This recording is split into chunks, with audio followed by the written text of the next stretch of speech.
on, come on, come on, come on, come on. Come on, come on.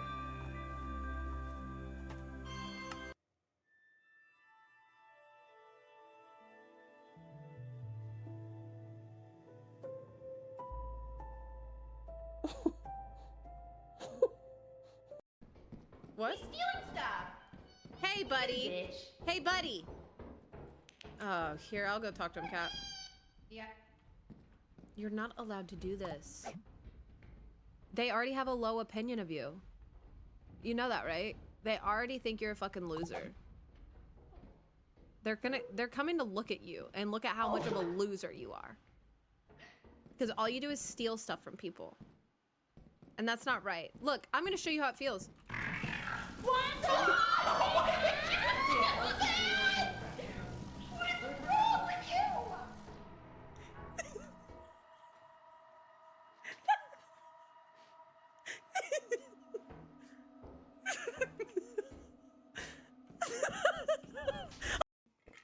Dude, when little kids do this and they're out of breath after they take a sip.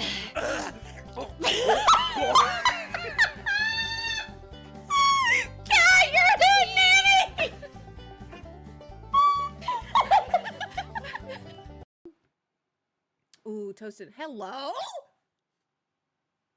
Who the fuck put me in jail? Show yourself. I want to see your face. No, maybe that's right.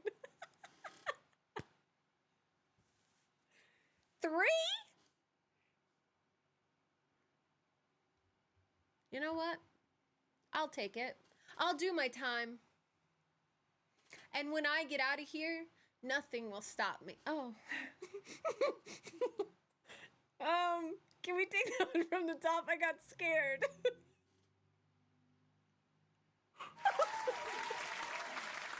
No. I'm barked your mouth, Mika. Come on. The way you're looking back and forth and barking at us is crazy.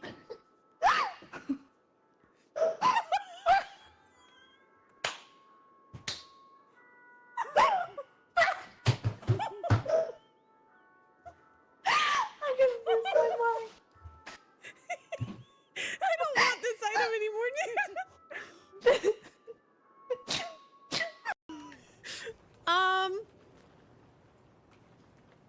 My bad. There's nothing scary in here anyway.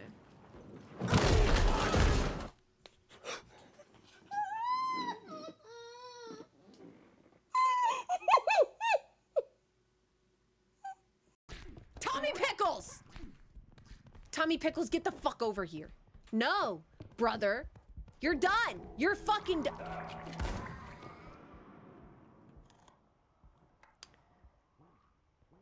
And you know what? Sometimes we just need to let things go. It absolutely destroyed me. You have no torrent! Oh, you have torrent for me. I think we should just, you know, save we're done for another time. Because this is Hey, what's fucking... that? Hey, what's that? Yes.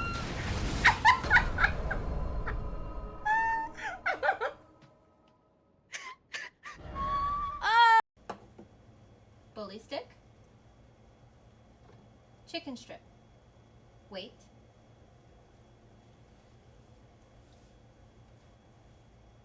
Are you a good girl? That was a wink. That was really cute. Are you ready? Okay. And right. Behind you. And the right. Up there. He's going. He's moving. Where are you going, Yeah, that babe? was just way closer to us. Oh, good. He's mad.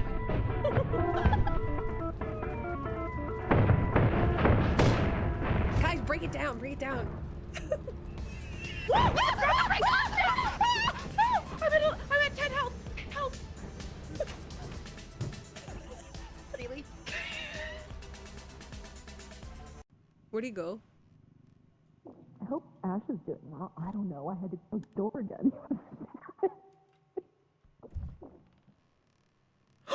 He's here! He's here! He's here!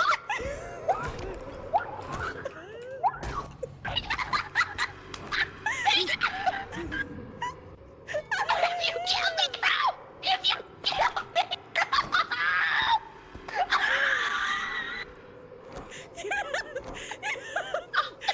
traced the resub. It's coming from inside the chat.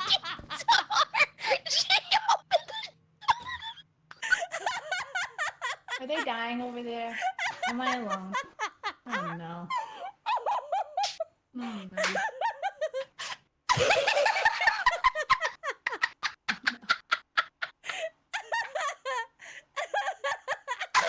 Bad news, guys. I was really hoping they would clutch that out back there. I have no idea how. Cat, watch out! Cat, I will not hit you. You know this. Nope. Why are you? No. Are you fucking serious, bro? There is no way. And And then you put her on the counter. I need to be eye level. She's not gonna Wait, stand Crispy, up. can I talk to you for a second? Yeah. Hold on. Wait. I didn't realize you stopped so soon. Oh, you didn't realize I stopped? Where the fuck else was I supposed to go? I was in a corner, Mika. I didn't know There's basically You're the voice I understand. Make it clear. I was concentrating so hard on not hitting you that I hit you, bro. Let me hear you. Yeah. Thanks for coming out traced the tonight. resub. It's coming from inside the chat. Do you guys want to see the card? Yeah. How we doing? You know, I love coming to specific location. And I know you're all from specific location, am I right?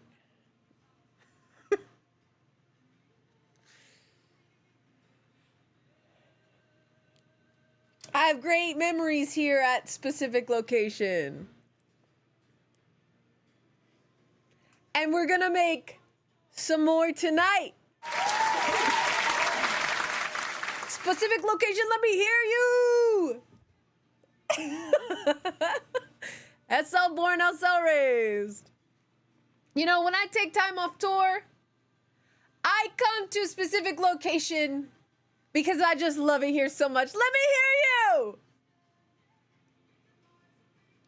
Exactly. And I always tell all my friends in the industry, there's no better people than a specific location person. Hi guys. Happy Sunday.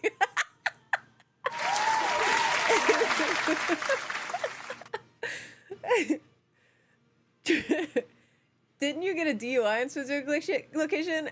It was thrown out in court. There was a rigged jury.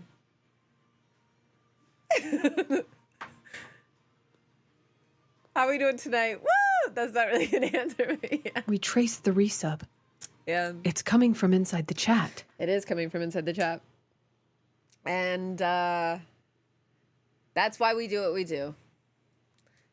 That is why we do what we do.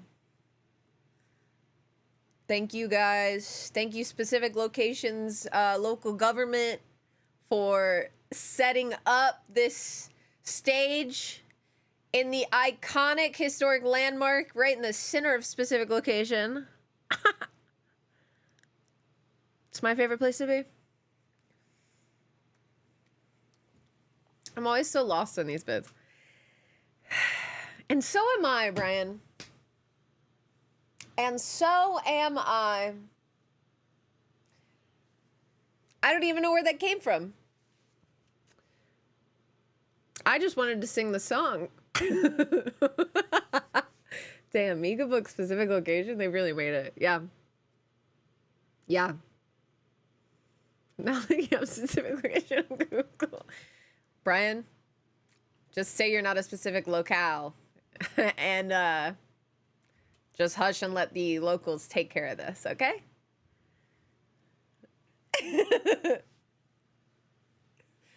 Look, we got a big Billy boy over there. That's what us specific localers call out-of-towners. A Billy boy. Made fun of me in high school. Now I'm selling out stadium shows in specific location, baby.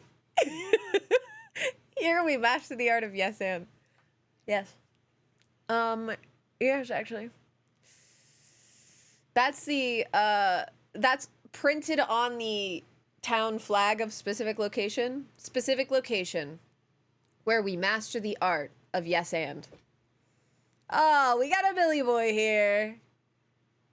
Everyone, we got a Billy Boy here. Here we see the limits of yes and. There are no limits. Oh my God.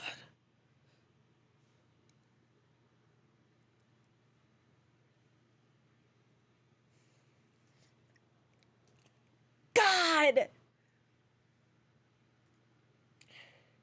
It's beating in time with mine.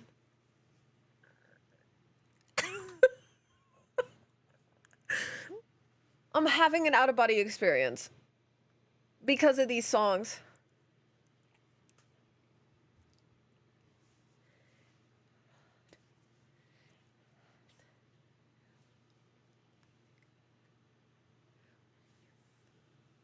Sorry. I'm so sorry. I don't know what's going on.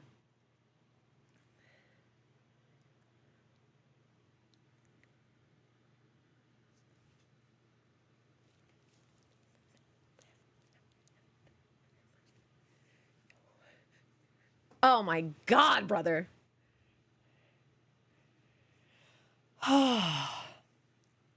This is the town anthem for a specific place too. Specific location.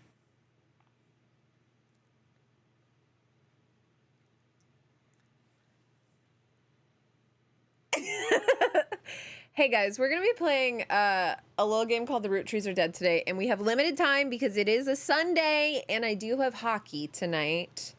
So we're just gonna jump right in right now, if that's chill. Hey, what is happening? Why are you here?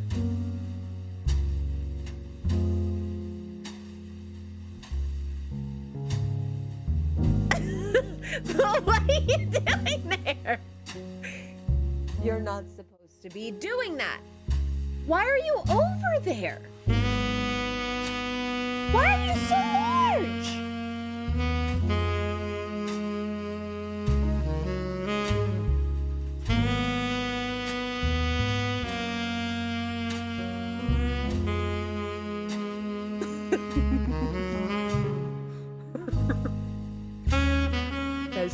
Guys, chill. And by guys, I mean Drac. We're gonna be playing the Roottrees Are Dead. So we have like a little under 2 hours to stream today, because I do have to go get everything ready for hockey and do my stretches and get to the hockey rink and play an insane exhibition match today. So, Jesus Christ, it's loud for me.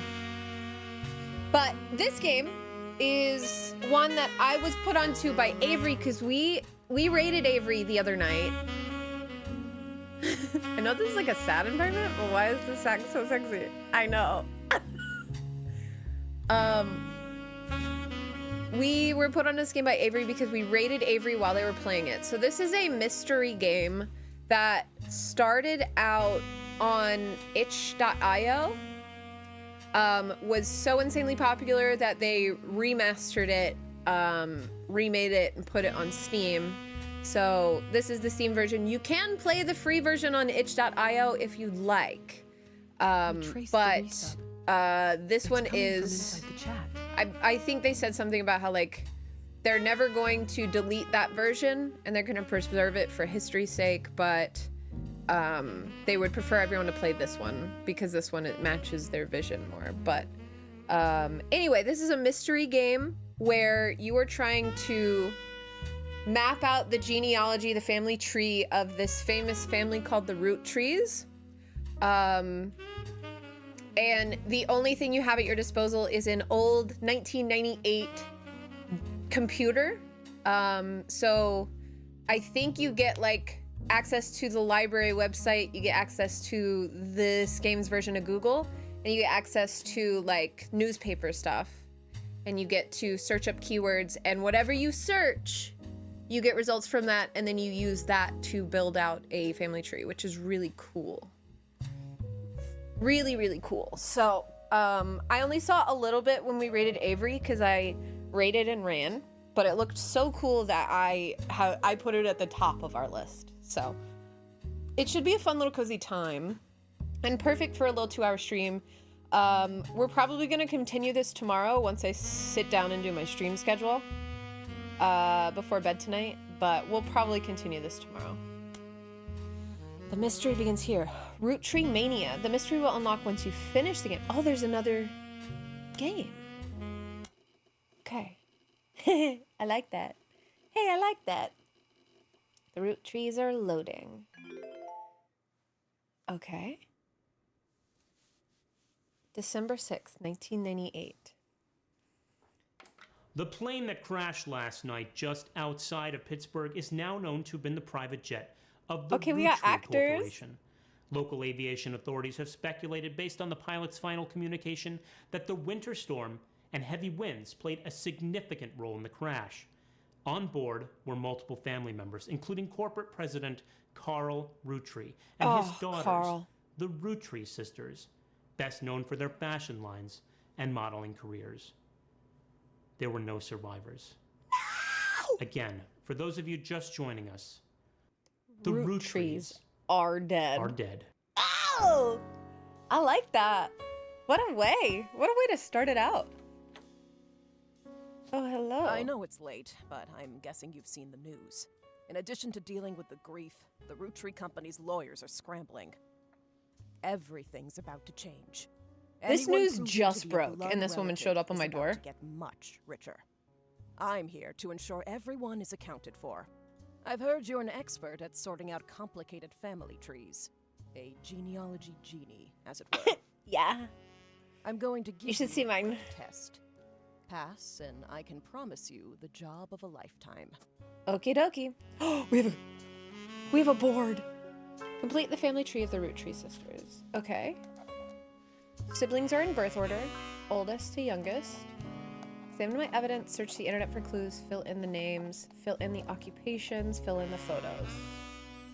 Sleuth! Okay. Got the 3, so it'll be the oldest sister who was married, the middle and the youngest sister. And then we have their picture. This was taken during the shoot for the Roottree Sisters Got Milk ad. I've tracked down a test photo from before they painted the fake mustaches on, which I thought would be more appropriate considering the circumstances. The ad's copy reads, "You might recognize our faces from the magazine you're reading, or you might recognize our name from the candy bar you're eating.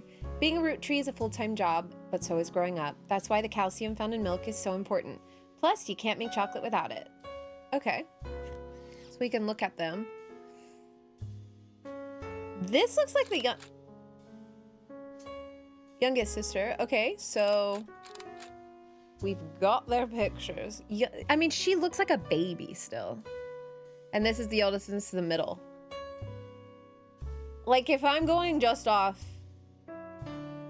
how they look, how they appear, youngest, middle, oldest.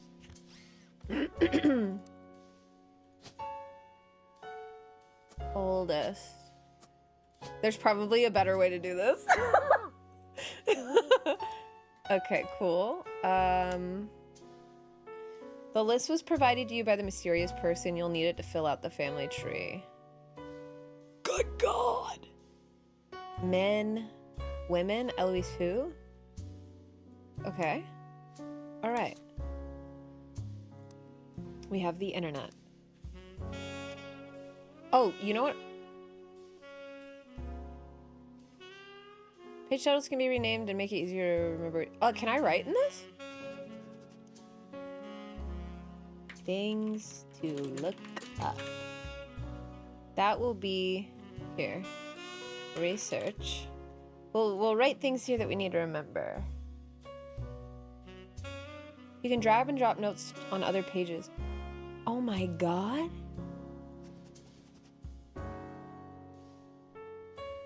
Delete page. Okay, we're getting ahead of ourselves. Is this Clippy?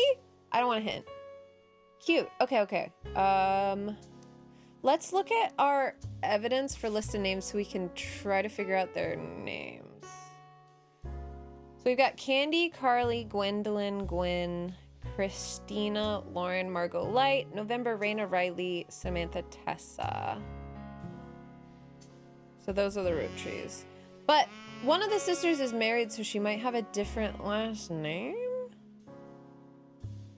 Possibly. Okay. We go... Thank you for purchasing a new Cashew PC. Your PC is equipped with a 56K modem, which is fast enough to access any site on the World Wide Web, even those with high-resolution images. If you find anything important, be sure to print it out with your included high-end laser printer or burn a music CD to listen to later. If you want to revisit a search result, be sure to use Netscape's Explore New History feature. Happy surfing, and remember, Cashew PCs are delicious. This is so cute. Gonna take 45 seconds to load the family photo. Okay, so we have no documents printing, no notifications. Oh my god.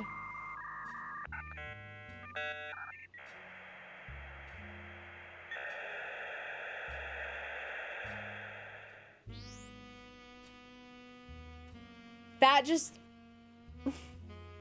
filled me with joy. Okay, so we have our Netscape Explorer spider search. You can create notes quickly by highlighting text with your mouse. Okay, so I'm gonna look up Roottree sisters. There are a lot of obituaries that focus on the Roottree sisters' modeling careers. You also come across an unofficial Roottree fan site seemingly curated by a teenager. It's neon pink with purple text and hard to read unless you highlight the words. The young webmaster writes, Raina is the most famous because she's the oldest and got married to TMS. Okay, hold on. Roottree facts. Okay. Raina Roottree. Whoa. Edit. Oh, that's really nice. Because then I can drag them around. Eldest sister. Married to TMS. Whoever the frick that is. Okay, so we'll save this note. We'll go down to Riley Roottree.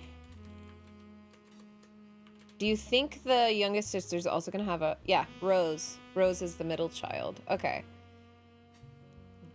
The smart one. Okay. And then Rose Roottree. Middle sister, which means Riley's gonna be the youngest. So we've got their names sorted out. I'm gonna put youngest right under her name. Baby sister. Okay, so smart one, Rose is literally just a middle child.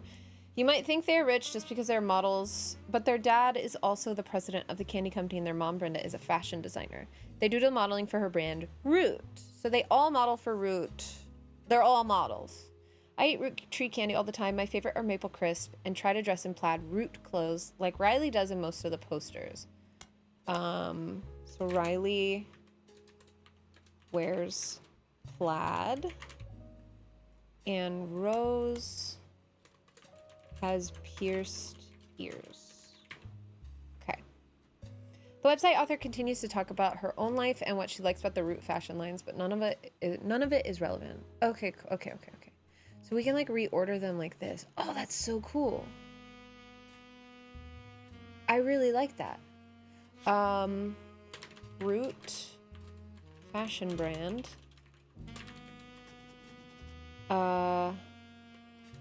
Maple Crisps. I'm just like getting whatever I can. I don't really know how this works. Maple Crisps. TMS. Let's see if we can find out who TMS is.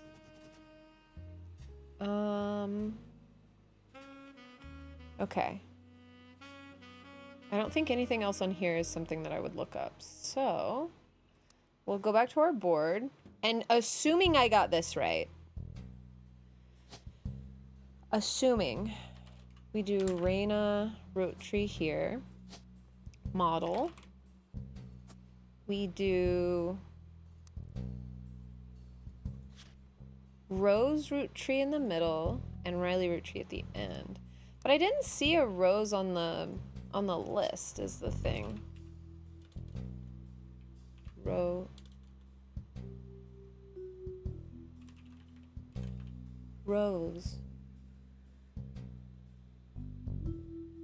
Riley, Samantha, Tessa Wolf, Lauren, Christina, James, Jack, Gwendolyn, Carl.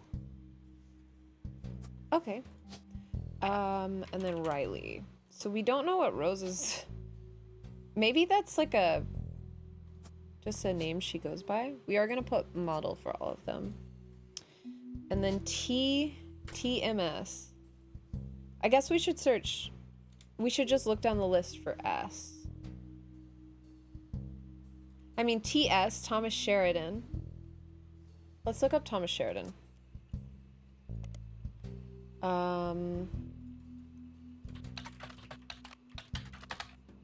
TMS!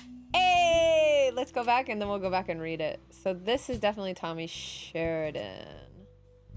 Okay. TMS is a common abbreviation for early 90s teen heartthrob Tommy Mark Sheridan.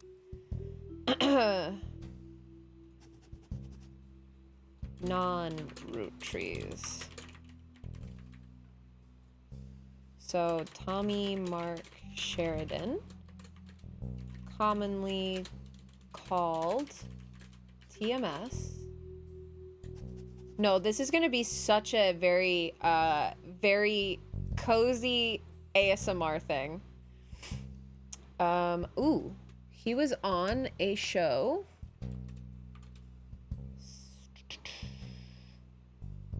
His first credited role as Thomas Sheridan was on a soap opera called Time Marches Onward. We're probably going to be able to Google that.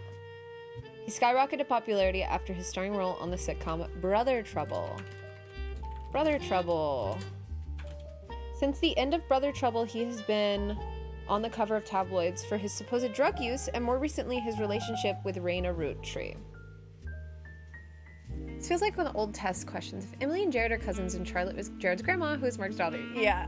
And how many onions was Charlotte buying? Yeah. The game looks so good already. I'm obsessed. I'm obsessed.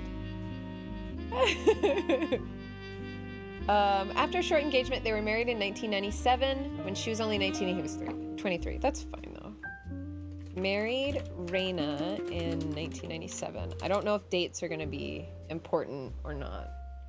But knowing that we can reorder notes, whenever we get more people, we can reorder them by, like, first name or last name, which is going to be very nice. Okay.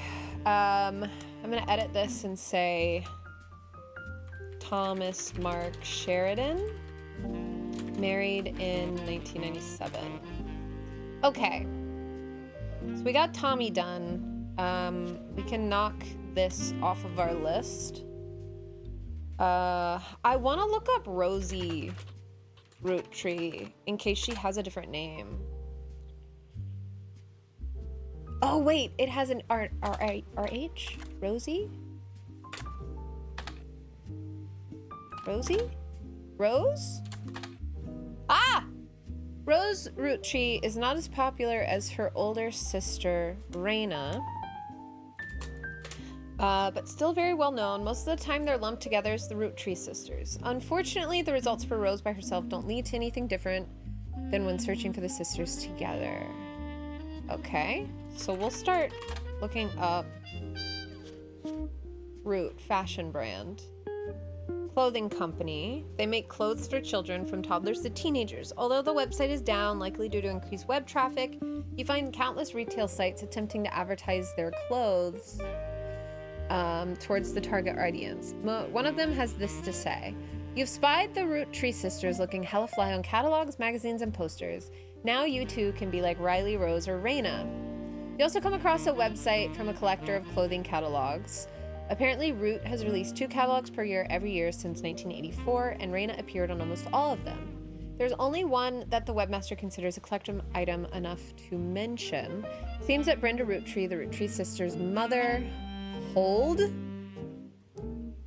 Where's my notes? Roottrees. Brenda Rootree. Rootree sister's mother. And her husband's name was Carl, which I assume is the dad. So Carl Rootree, father of the Rootree sisters, married to Brenda. Okay, and then we can reorder them. This is so cool. I like reordering. I'm done. Okay, beautiful. Head designer appeared on one cover holding her daughter Rose in 1985. The site says this was the only time her daughter was ever listed by her birth name, Carly Rootree. Carly Rootree. Ah! We did it, we did it. Is this our last thing we need to put in? Okay, hold on. So, Rootree, Carly. Oh! We got the pictures right! Let's go. These 3 entries are correct and have been locked. I mean, the pictures, those are... Wait! Riley wears plaid. Rose had her ears pierced. That's how they wanted us to figure that out, but I went purely based on how they look. Okay, cool. Such a good genealogist. Sorry to test you, but I had to be sure you could use the internet. Some folks refuse. You still got it though? Yeah. Safe to say, you're hired. Safe to say you're hired. Thank you. The reward for untangling the family tree is substantial. Life-changing, even. But here's the catch. Oh, I was like, yeah. Trees go way, way back. Okay. The family tree's a bit daunting. Most people freak out the first time they see the whole thing. But I'm sure you'll be fine. Thank you, ma'am. The man who started it was particular about whom he considered family. For your purposes, you only need his direct blood relatives. Yeah, it's like Oberdin, when you get a certain amount, you get, like, clues for the next Anyone part. related only by marriage is optional. I like it. But filling them in can lead to useful discoveries. Lastly, you now have access to some unique websites, plus a list of notable We got an ad. root We trees. got notable root trees. Notable people are easy to find via your search engine, and marked with stars on the family tree. Okay. I'm off for now. Carl Rootree had a lot in his office. I'll look for anything useful. I'll return once you identify 6 more blood There's relatives. no 0 on the phone. Did you see that? 1, 2, 3, 4, 5, 6, 7, 8, 9, but no 0, star, and pound key. Ma'am! Sorry, one last thing. This might sound odd, but if anyone else claiming to represent the Roottrees reaches out, I'd appreciate you not mentioning I was here. Okay. Thank you, and good luck. No, thank you, mysterious woman. Carl. So these are notable ones. They have a star. Elias and Gwyneth. Okay, Sleuth. I need 3 more correct blood relatives.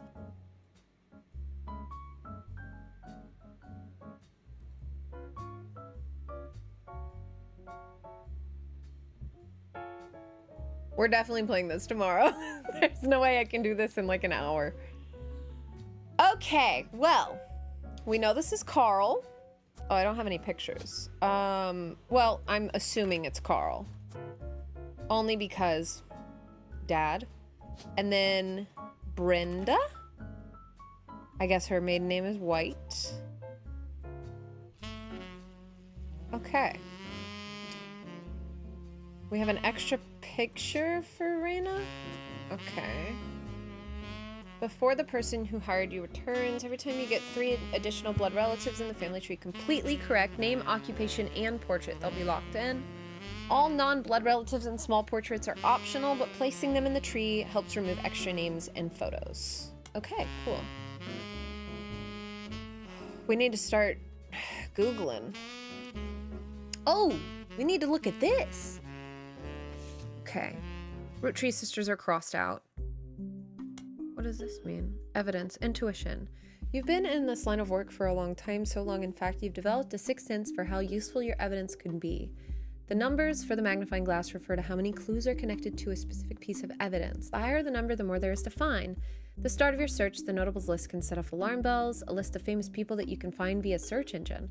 It's pretty rare to get something that useful. Best take advantage of it. As you progress, the numbers will change. Whenever you find more evidence to lock in family members, new discoveries will be added to the list and old evidence will become less useful. Trust your intuition. If a piece of evidence seems too good to be true, take a closer look at the people or phrases it mentions. Often the most satisfying revelation comes from retracing a path you thought you fully explored, armed with a new perspective.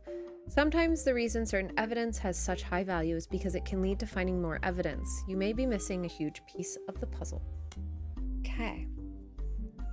So they said I can like highlight and just immediately search for them.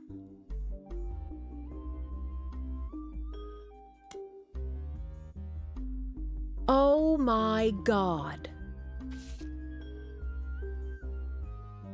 This is incredible. This is incredible.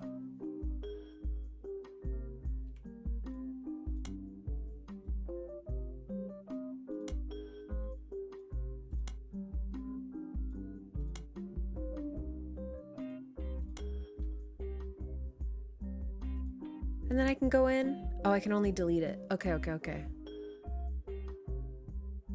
That's still good. That's still good. This just gives us highlights so we can like click back and see where we got it. Okay. I'm gonna make my own additions for these.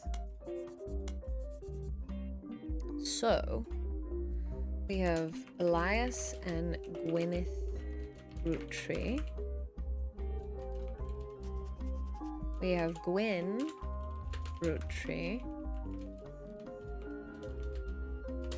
We have Red Roottrees. Jim Roottrees. Just typing blind at this point. Lauren Roottrees. Miracle Jr. Roottrees. They're notable, so okay.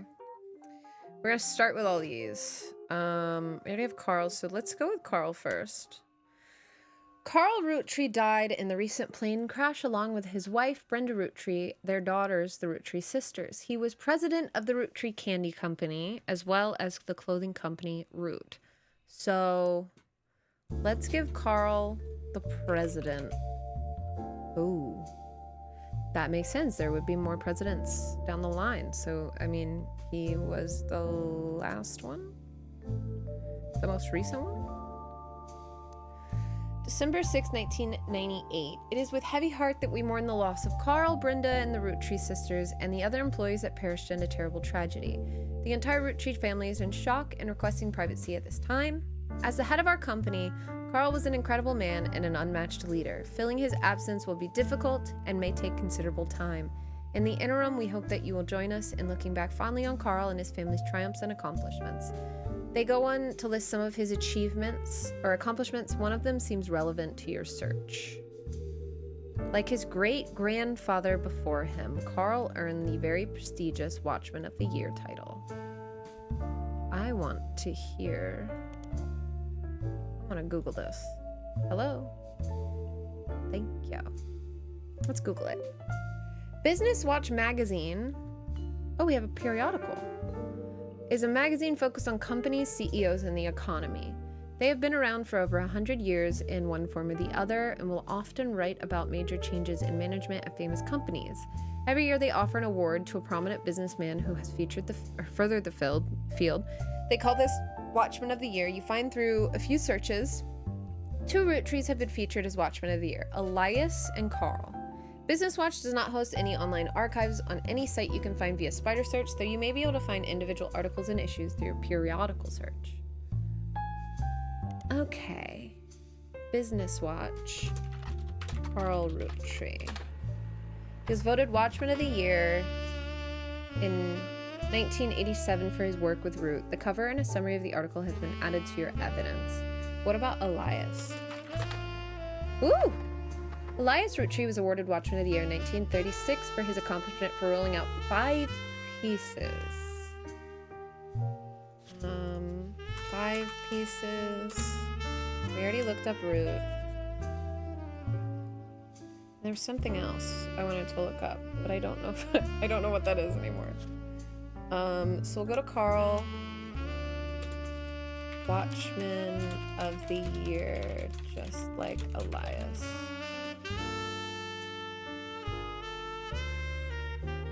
Okay. Elias. I want to separate them, I think. Elias and Gwyneth will get their own. Great-grandfather of Carl Roottrees. Watchman of the Year, like Carl. Married to Gwyneth? Gwyneth? Okay. Gwyneth Roottrees. Married to Elias Roottrees. Save note. Okay, cool.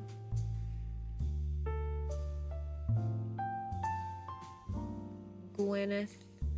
We have Elias. We have to... Riley, Rose, Raina. Sorry, for my own sanity, they need to be in alphabetical order.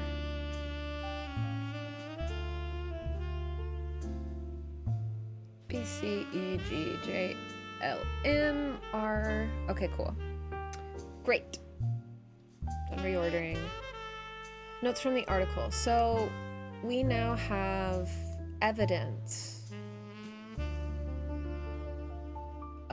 And there we go. Ooh, we have pictures. So this is Elias. Elias Roottrees was voted Watchman of the Year by Business Watch, and a painting of him appears on the cover. The magazine says he was voted Watchman of the Year specifically to recognize the global rollout of 5 pieces. Inside the article is a timeline of 5 pieces. Elias forms the Roottrees Candy Company after marrying his wife, who inherited a maple farm.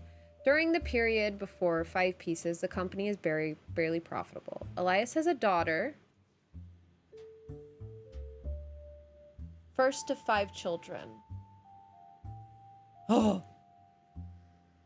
Okay, so that's 1909. 1922, Elias invents 5 pieces. Each of the 5 flavors is chosen based on the initials of his 5 children, 1 flavor per child. Okay.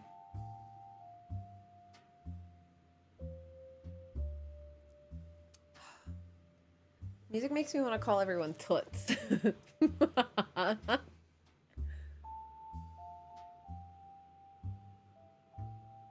So she got it. Genealogy is a lot harder than they make it look on the Who Do You Think You Are? Yeah. New recipe and flavor is finalized, and the candy begins nationwide distribution to department stores and other shops. Roottrees Candy Company purchases every available maple farm in Pennsylvania in preparation for their global rollout, with the help of his son, Elias Roottrees Jr.'s architecture firm. Oh. That boy became a junior. He became a architect. Okay.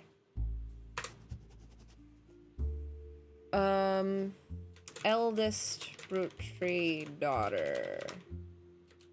Elias's daughter. Born first, and we'll edit that later. Production is tripled and worldwide distribution begins.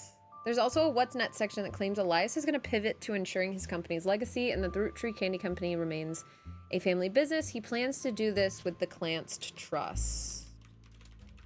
Clanced Trust. Okay. So we have Elder Elias and we have Carl. Carl Roottrees grabs life by the roots. Carl was voted Watchman of the Year in 1987, and a photo of him appears on the cover. According to the cover, Business Watch is the magazine for and about corporate leaders and has ongoing coverage of who's who in the corporate world. Carl has chosen not for his work at Roottrees Company, or Roottrees Candy, but rather a clothing company, Root. There's a brief history. Before they married, Carl's wife Brenda was a fashion consultant. Okay. Sorry, wrong. I'll get this right. Hold on, there we go. So, Brenda. Sorry, I keep forgetting I have to shift enter. Fashion consultant before marrying Carl. She retired to become a stay-at-home mother. Retired to become a stay-at-home mom. Looking for a creative outlet, she spent any free time she had at the sewing machine. Raina's new clothes were a hit with other parents, including Carl's cousin, Jim Roottrees. Cousin of Carl Roottrees. Okay. A notable singer.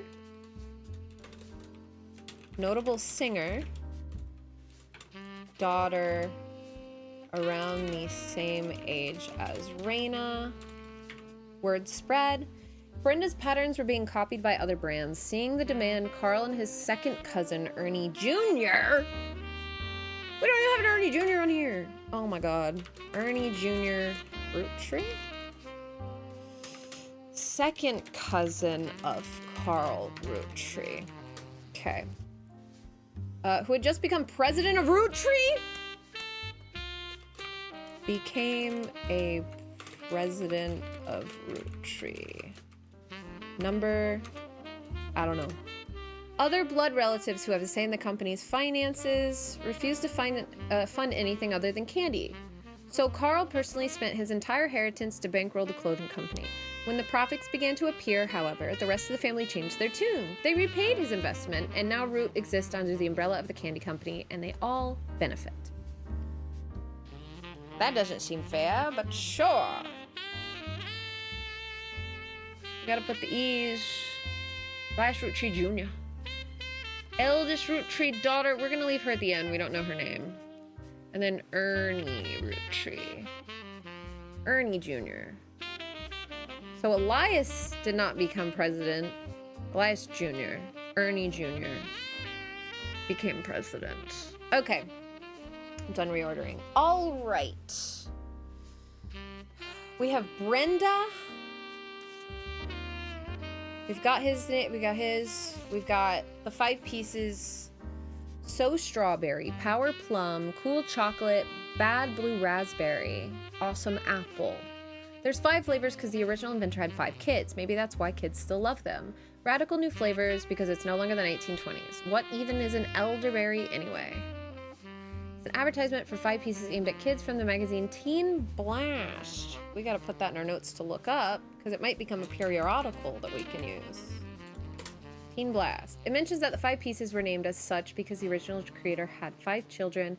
It also mentions that the current 5 flavors are not the same as back then. So, we need to find the original 5 flavors of the 5 pieces because then we can start to put together what the names of Elias and Gwyneth's 5 kids are, since they were named after the abbreviations of each of the kids' initials. All right.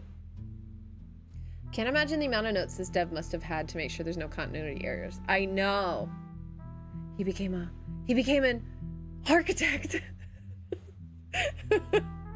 Okay, so Teen Blast magazine. And I guarantee we'll find something about the sisters in Teen Blast. And then, okay, so that's just like the chapter thing. All right, so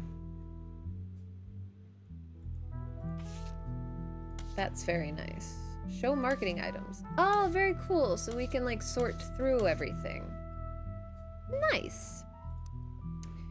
So we should look up Teen Blast.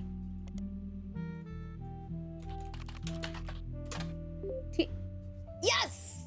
I was right!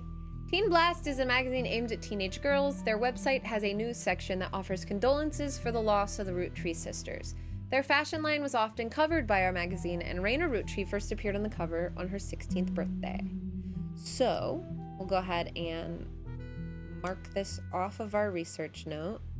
We're gonna go to Teen Blast and we're gonna look up Raina Roottree. I think we could get another picture out of this.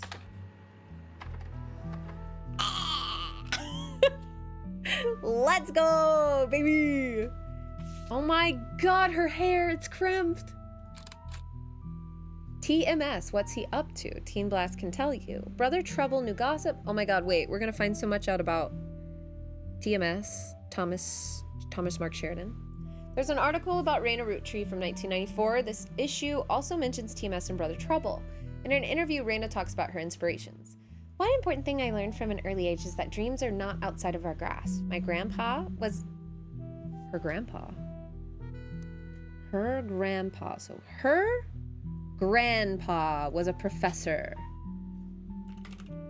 Professor. Who are you?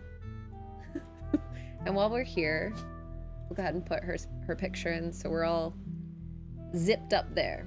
Okay. Who are you? Periodicals. Periodicals. Wait, oh, it's evidence that we're looking at. Okay.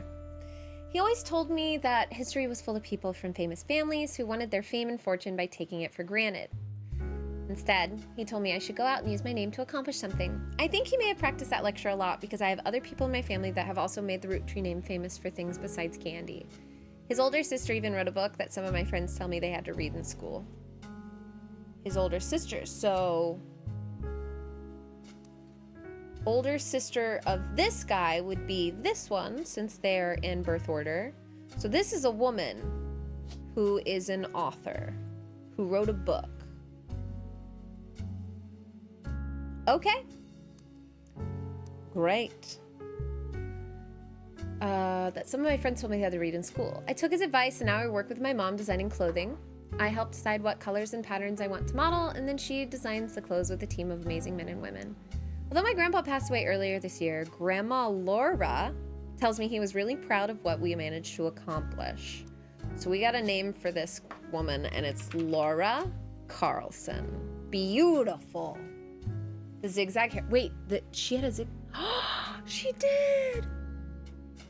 I know that the artist for this game is a very well-known and acclaimed board game artist, so once I learned that, I was like, oh, it makes so much sense. They just look like board game art. Okay. So we got a lot from this, but I'm also gonna go back to periodicals. I'm gonna look up Thomas Sheridan. Nothing relevant to your search. Maybe they just call him TMS.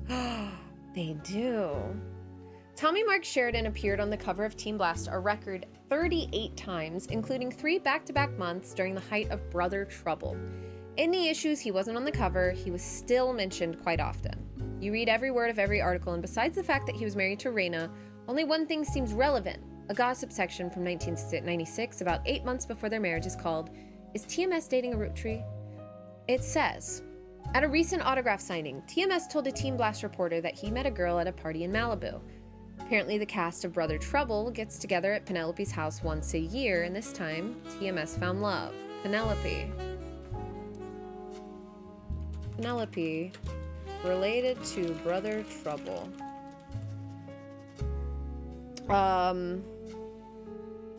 TMS found love. The mega hottie had this to say. She's incredible. She came to the party to meet me specifically, and I'm glad she did. She said she had a crush on me when she was younger. I told her I have a crush on her from her posters now. When our Teen Blast reporter asked who the lucky girl was, TMS refused to spill. But we did some digging. One of the creators of Brother Trouble, Ron,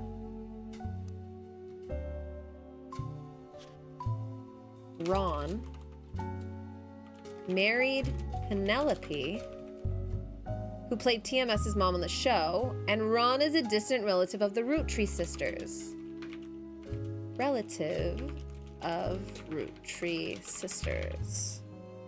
That's how Penelope comes in. That's how Ron comes in. Would Ron be a Roottree? I mean, there's only one way to find out. Let's look at our list. Men Ronald Roottrees. So his notes are gonna get moved. Ron Roottrees. And I wanna move these to the Roottrees page. Okay. Ron Roottrees. Dude, the reorganizing thing on this is so good. How do we know short is short for Ronathan? Ronald, Ronathan. Thomas Sheridan's there. Okay, cool. Beautiful. We are getting so much done. What does this say? Who's who in the corporate world? Carl Roottrees. Roots. Because these have a bunch of numbers next to them still. Oh, we should look up 5 pieces. Hold on. Research. So Penelope we can get rid of. Let's look up Ron Roottrees maybe. Oh, public library. Ronald Roottrees. Okay. Ron Roottrees. It's a small screen director! The head of RR Productions. Okay. Ron Roottrees. Small screen director. Head of RR Productions. He directed episodes of a few other shows before showrunning and creating a 1-season hit, Brother Trouble. The show was canceled partway through season 2. Okay. What is RR Productions? Defunct production company responsible for Brother Trouble. You find a comment on a Usenet board stating that Brother Trouble ended up being an ironic name considering the rumors about RR Productions. Ron and Robbie Roottrees. We got another brother of Ron Roottrees. Works for RR Productions, his brother's company. So I would say Robbie's probably younger than Ron, just because he works for Ron. But you know, I need red string. This is such a fun game. Genuinely, my brain is burring right now. I am. I'm in. I'm so in right now. Okay, let's look up Brother Trouble on the website. Brother Trouble was a 1989 sitcom about 2 16-year-old brothers the same age, one adopted, played by Tommy Mark Sheridan and Dustin Christopher Baker. Their single mother played by stand-up Penelope Tessa Green. So now we have Penelope Tessa Green. We know she's married to Ron Roottrees. Actor in Brother Trouble. Often had to navigate her job as a magazine columnist, as well as the troubles that came from raising 2 boys who were extremely competitive in sports, academics, and even romantic pursuit of their next-door neighbor, Roxy. The showrunner was small screen director Ron Roottrees. The show had strong ratings through the entirety of season 1, rocketing both Sheridan and Baker to instant stardom, mostly amongst the teenage girl demographic. However, it was canceled in 1991, midway through the 2nd season, due to a significant drop-off in ratings. Alright, what was the other Tommy Mark? Time Marches Onward. Time Marches Onward is a soap opera. It was the first credited role for Tommy Mark Sheridan, who was only 7 years and still being credited as Thomas Sheridan at the time. According to research, the show has been on for 22 years and is said to focus on 3 large families that own different ranches in the same town in Texas. TMS appeared as Carson in 53 episodes before his character went away to camp. A few episodes later, his parents learned of his off-screen death in a terrible whitewater rafting accident. After his 6-year absence, Carson's returned, now with partial amnesia. He recalled that though he was saved from the river, the couple who found him were evil drug runners. They smuggled him across the Mexican border and sold him into child labor. After he managed to escape, he couldn't remember who he was. He eventually found his way home by following the address that his parents had written on the tag of his jacket. During this second run, Carson was played by an actor other than Tommy Mark Sheridan. The discrepancy was explained by covering his face in bandages and claiming that his work in the silver mines left him permanently disfigured and caused his voice to sound completely different. After a plastic surgery operation that happened amidst a hostage situation at the local hospital, the bandages were removed, and the new actor played Carson for an additional 3 years, appearing in over 500 episodes. He was then killed permanently this time, while saving his younger sister from drowning in a whitewater rafting accident that happened in the same river where his initial accidents took place. Fascinating as this all is, none of it seems related to the Roottrees. Thank you! Thank you for giving me that, though. I appreciated that whole thing. Okay. Let's look up 5 pieces. From marketing materials and various candy history sites, you learn that 5 pieces, the iconic candy sold by the Roottree Candy Company. Although they are no longer the company's only popular product, they still sell well to this day. 5 pieces are small, colorful, shell-coated maple candies that since the late 20s have been pressed in the shape of maple leaf. Although they usually have one flavor that looks more like a berry. As tastes over the year have changed, so have the 5 flavors, but the shape and combination with maple have remained constant. There is a history of print advertising website that claims to have a 5 pieces advertisement scanned from a book called The Sweet History of Candy, Volume 2 by Charles Lee. Unfortunately, when you click through the website, it seems like all their links are broken. So, we have Volume 2 by Charles Lee. We're going to go to the public library. Charles Lee. Let's go, baby! And this was Volume 2. I'm going to search Volume 1 after this. This is part of a book series about all things candy in the modern world. It starts in 1925 and continues onward to chronicle the rise of mass production and global distribution. The book ends with a look into the future of candy as envisioned by experts in 1985. With the addition of hindsight, you can clearly see they got pretty much everything wrong. It includes some print advertisements. You find a newspaper ad for 5 pieces from the 1930s. So what's Volume 1 look like? This is a book about all things candy throughout history. It starts with historical accounts dating back to the ancient Egyptians and chronicles candy through the year 1924. It includes some print advertisements from companies you've heard of, including an extremely early newspaper ad for 5 pieces that Charles Lee included due to a major misprint. What about Volume 3? Never mind. You find this advertisement in the Sweet History of Candy, Volume 2 by Charles Lee. It's from 1928, 6 years after the debut of 5 pieces. It states that the flavors are inspired by their children and the order is grape, elderberry, cinnamon extract, melon, and their newest flavor, miracle berry. So I'm guessing miracle berry is inspired by miracle because there's a Miracle Junior Roottree. Okay. So I'm gonna make a quick note of this. So we have GECEMM. Okay, let's look at the new one. You find this advertisement from Sweet History, GEECCEM. Oh. This is 1924, 1928. Interesting. M for melon. I wonder if they change it for miracle. Grape EC. Oh, it changes. So the original one was this one, and it was named after their kids, but they changed CE to EC. Oh no, it's CE every time. We traced the resub. No, ECCE. It's coming from inside the chat. M. GECEM. GEECCEM.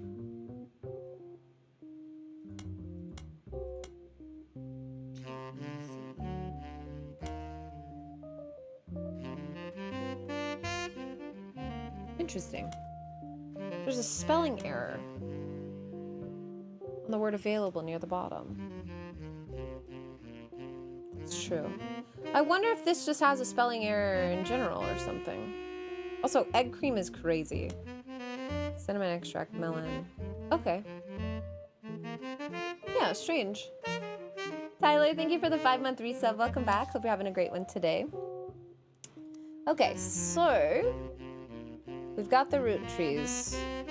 This, sorry, no, oh, but we can, hold on, we can put Elias and Carl. Okay. This is gonna be G. G Roottrees. Oh, Gwendolyn and Gwen. So, if I'm going off of notable ones on the board have a star next to them, and she doesn't, but Gwen Roottrees is a notable name. So I'm gonna say this is Gwendolyn Roottrees. And then we have E. Could this be Elias Jr.? Or maybe it's Edward. Oh, there's too many! Then there's so many M's. So we know G, and we know that the last one is probably Miracle, because they put Miracle in the actual ad. Okay, so we have Miracle Roottrees.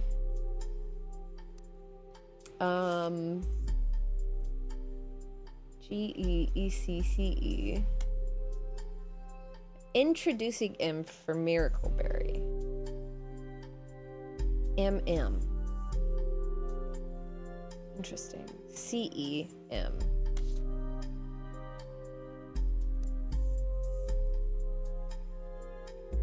C-E? Clancy Edward. There isn't an EC, so I'm wondering if it was a typo or something. CE. Clancy Edward Roottrees. And then another M here. Miracle.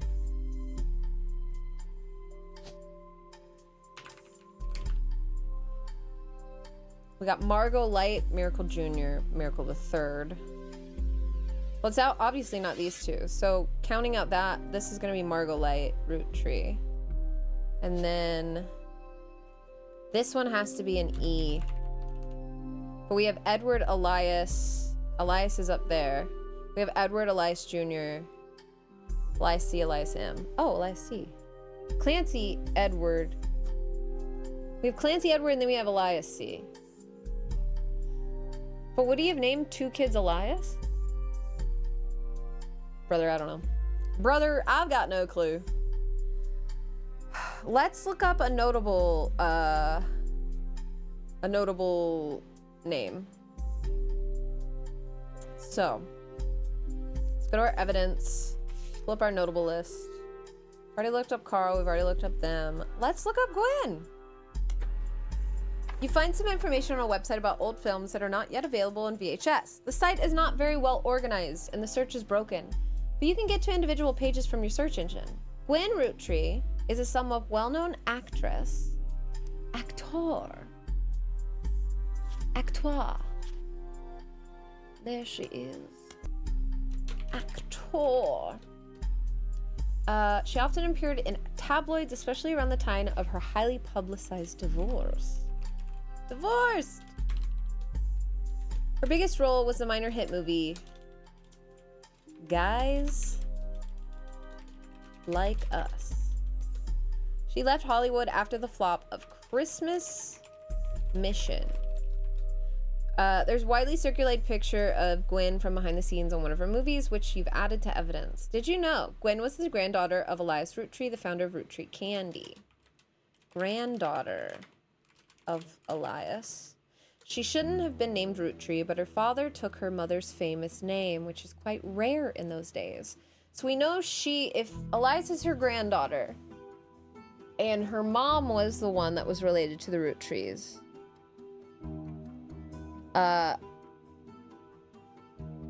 it's Elias's daughter that has Gwen. So we need to find daughter. We've got Gwendolyn. Gwen could be either of these, but the thing is, it was mentioned that Gwen is divorced, and neither of these two are divorced. Like this is a split up. So this one's also a notable person. So this could be our Gwen I'm gonna go ahead and put her in here as an actor. And then she has her spouse that she's split up with. We've got Margolite, Roottree, and then the unknown spouse. What was Margolite? Who's to say? Don't have enough evidence myself to... Oh my god, she's beautiful. Photos widely circulated of Gwen. You've seen it on multiple websites. Alright. Let's give her her face. She's so beautiful. She has this. Why is this, like, boxed in? Interesting. Huh. I don't know. Alright. What were we looking at here? Not public library. We're looking at her. We've got Guys Like Us Christmas Mission. So let's look up Guys Like Us. You find some information on a website about old films that are not yet available on VHS. The site is not very organized. It's a 1953 film in which two secretaries cut their hair short, pose as businessmen to get ahead of life, until one of them falls in love with their client and hilarity ensues. We've got Leslie Florence and Harrison Lane. The title is a play on words, as it can be read that the two women are men similar to other men, or that the men are fond of them. Let's look up Leslie Florence. There isn't even a did you know. We got Harrison Lane. No. Not you. Harrison Lane. Spider search. Okay. Harrison was a television actor in Guys Like Us and some other films. His largest role before Guys Like Us was a villain in the first season of Western Frontiers. Due to the popularity of Guys Like Us, the studio brought Lane back to play the villain's twin brother, this time as a hero joining the protagonist. Western Frontiers has no connection to the Roottrees. Harrison Lane seems to be a dead end. Harrison Lane married his high school sweetheart after they reunited at a movie premiere. I still want to look it up in case they have a funny synopsis. Okay, it goes right back to him. So, Christmas Mission. Christmas Mission is on a page called Flops. It was a war movie about World War I released in 1955 that received poor reviews and lost the studio money. Gwen Roottree had the role of a soldier's wife that wrote him letters from home. You find no additional relevant trivia. What if we look up Flops? Fuck. Why do I keep doing that? Flops. Hello, Flops. Let me make it a little bigger. There we go. Okay, nothing. Well, we've dead-ended there. Can we look up Root in this? Team Blast has a lot of advertisements. Some of them mention Brenda. More often than not, her daughter are mentioned. Be sure to look for our upcoming article. Oh, we should look up Penelope. Penelope Tessa Green? Was it Tessa Green? Yeah. Show stars TCM TV. Okay, there's very little gossip. All right. So let's look at our evidence again. We could get a lot from I mean, we probably should start researching more of these. I'm afraid of spiders, yeah. Roottrees are putting the community to shame with all this lore coming out, yeah. What do the X between connections mean? It means they're divorced or like split up. The game's afoot. Let's look up Red Roottree. Aloysius Herring Roottree, aka Red, was an appointed judge and politician who earned his nickname ironically because he was the ambassador to Ireland for only about 6 days. Alright, we've got Red Roottree here. Aloysius Herring Roottree. Politician and judge. Yikes. Ambassador to Ireland. He served what some people contend is the shortest term in history. A few days after he was appointed, he was heard disparaging his position and the Irish people. He then tried to run for state senate. Tried as a keyword there. He claimed to be related to the Roottree Candy Company in a newspaper ad, but it came out that the last name was merely a coincidence and he was defeated. Red herring. Get the fuck out of my family tree. You bitch. Alright. He has a little fish next to his name. Wait, Jim! Jim is a singer! Wait! Jim is a cousin! Hold. I know we just got evidence. Hold on. So we have Carl. Jim is a cousin, which means he's over here. He's a notable, so this must be Jim. Jim? No Jim. James. Not Jack. Jim. James. And he's a singer, so he's a musician. He has a spouse who has tons of pictures. And 2 kids. He also has tons of pictures. Okay, I mean, that makes sense. He has a wife named Diamond LaRue. All right, buddy. All right, buddy. Married to Diamond LaRue. This duo, according to many sources, is a one-hit wonder due to the song Rolling On Down to the City. He writes the majority of songs, plays the guitar, often sings. Diamond is considered by fans to be the band's lead singer. The band has never had another hit, but has its fans who refer to themselves as Diamond's Dazzlers. But, you know what? We're just gonna highlight this here. The rest of their music is more folksy and acoustic than the one song they're known for. Jim and Diamond have continued to release music through the 80s and 90s. Other albums you find are called Cherry Tree, The Sound of Laughter. Jim has become a bit reclusive. He hasn't made a public appearance since 1996. Okay. And then let's get this one on the board too. We do have it in our evidence folder. Okay. Evidence. Out. Oh my god. So that's Jim and that's Diamond. Jim and Diamond. We have a play button. Hell yeah. Rolling On Down to the City was barely a top 20 hit for a few weeks. According to the liner note, it satirizes how a part of society was content to remain indifferent to economic inflation and civil unrest in the Middle East, unless pop culture tricked them into caring. Somewhat ironically, listeners didn't seem to pay attention to the lyrics enough to trick them into caring. Instead, most of it came to play in roller discos. Because it was such a product of its time, it didn't get play much anymore, even on stations that play oldies. Maybe that's why you've never heard of it until now. This image is from an auction for a sealed copy. It has a sticker that says, "Only the great-grandson of Elias Roottrees could make disco this sweet."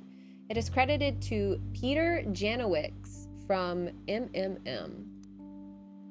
So let's go ahead and slap this guy in our highlights, as well as MMM. Music and lyrics by Jim Roottrees, vocals by Jim Roottrees and Diamond LaRue. Lyrics of the song: "We're rolling on down to the city. Saturday night, and you're quite a sight." All right, hold, because I want to put the pictures in really quick, and then we'll go listen to that. So let's do Diamond LaRue. Give her her picture. Give James his. Yes.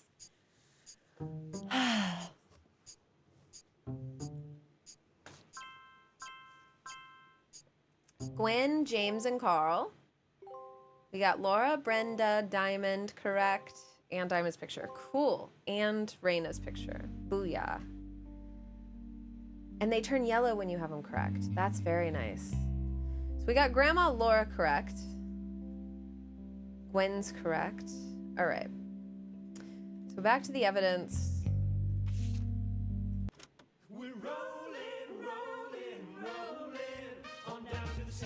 Ooh!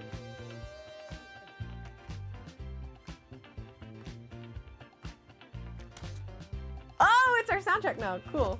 That's awesome. Saturday night and you're quite a sight. The world might be burning, but Peter Janowicz seemed to be a music critic. You can find him mentioned on a fan website about the band related to the Roottrees. He used to work for Modern Music Monthly. So I'm guessing that's this. Let's go ahead and delete these. Modern Music Monthly. Ooh, we got a periodical. We can probably look up a lot more about Jim.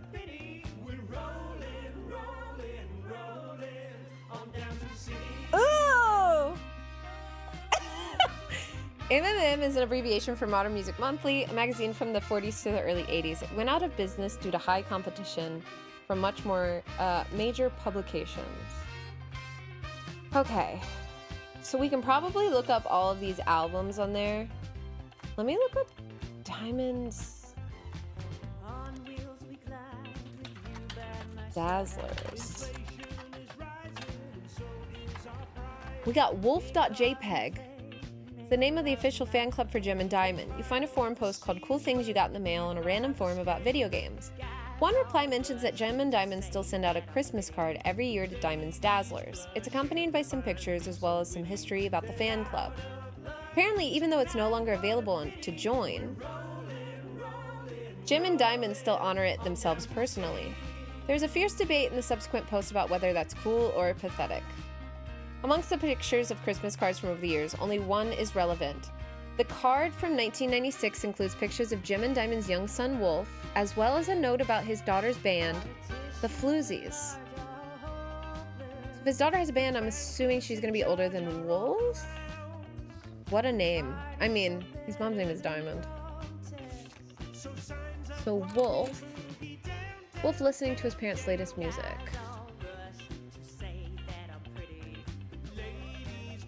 Jim's and Diamond. So, Wolf. That's insane. I love it. On down to the city.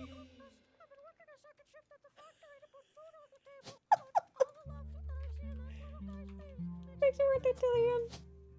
I can't believe we didn't put Elias in. That's so funny.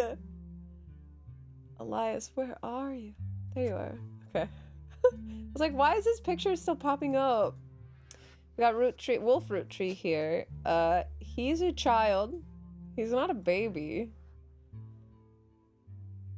Ah, student. K-12. Beautiful. Well, we know the daughter's a musician. Oh, we can look up the Floozies in the periodical. Sorry, musician. Let's look up the Floozies in periodicals. Nothing relevant to your search. Okay.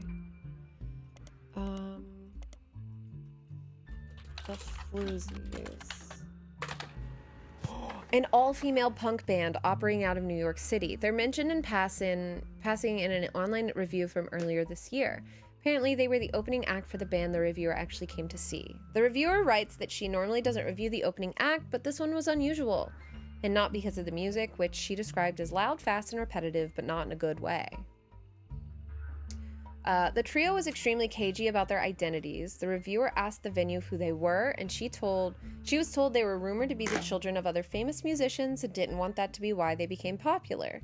The reviewer also mentioned that for an underground and unknown band with absolutely no following, their equipment was all extremely expensive, and not only were they selling CDs, but they also cost $1. They probably were losing a fortune. The reviewer said although she bought a copy, she would be unlikely to ever listen to any of it again except for Beef Baby, the 7th track. There's no pictures of the Floozies performing live, but the cover of the CD they were selling, Conquistador, has been added to your evidence. I want to look up Beef Baby. Beef Baby is a song by the Floozies. You can't find anything else about it anywhere, but with a name like that, it's hard not to speculate on the subject matter, isn't it? Could it be a euphemism? Or about a newborn cow? Perhaps the Floozies are holding grudge against a toddler? Certainly piques your curiosity. If only you had the time or resources to look into it further. Dang. Conquistador. Spider search? Okay, that just brings us back to this page. And I'm just gonna look if we can find it. Nothing. Okay. A CD from a band called the Floozies that is only available at their live shows. Credits on the cover say guitars, vocals, Candy, bass, Nikki, drums, Nina. I mean, Candy is a name on our list. Pity Cat, thank you so much for the raid. Welcome in, Raiders. Hope you're having a wonderful one. Hope you're having a great one. Candy Root Tree. This might... I think we've got 3 blood relatives with this, so this might give us our next thing. Oh my god.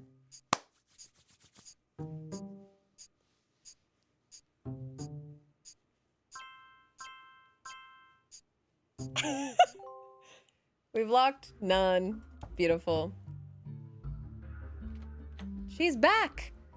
You're on a roll. I'll try to keep that momentum going. Carl's office was a mess, thanks to some burst pipes. But I unearthed a photo from a 1970s Roottrees reunion. I also found some important-looking papers. You've traced 9 blood relatives so far. I'll have more to share after you find 9 more. All right. Whoa. Eunice Montjoy, Pip Gittins, Mia Forthergull, Anne Bunyan, Rodney Bunyan, Bubbles Montjoy. What is this?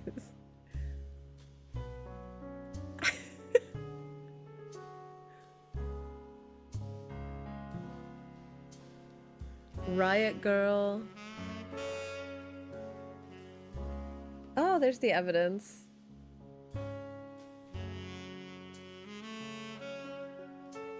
Oh, interesting. Okay. That's fun.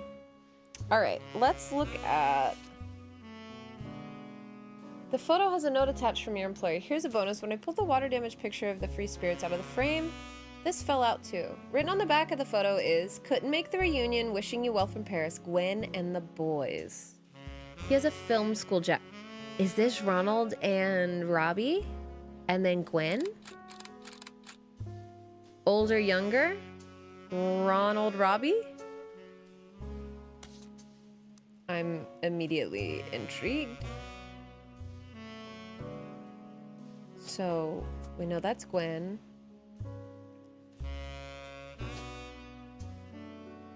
We know this is Ron because he's married and this is Penelope.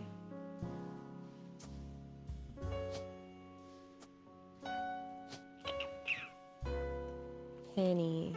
Penelope Tessa Green. Okay. We don't have her picture yet. Ron. And then this would be Robert. And then... What is he? He works... He's a screenwriter? Then what's Robert? No! Is Robert the screenwriter?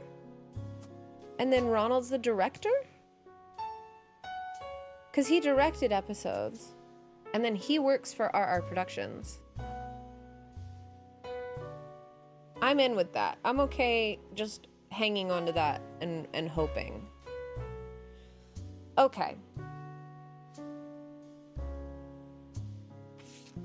This photo was tucked inside an envelope with a letter beneath a candle in the corner of his office. The letter says, to Carl and Brenda, I'm sorry you were unable to attend the funeral. It's traditional to have it as soon as possible.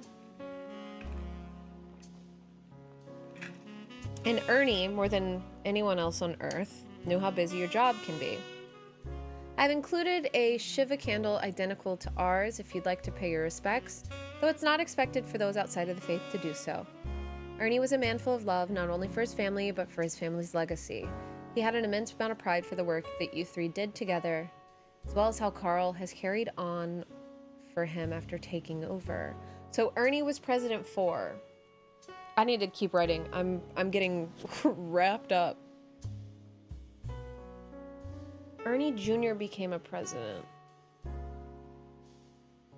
She wouldn't call him Ernie Jr., right? Debbie. Second cousin of Carl. He was a president, so it has to be this one.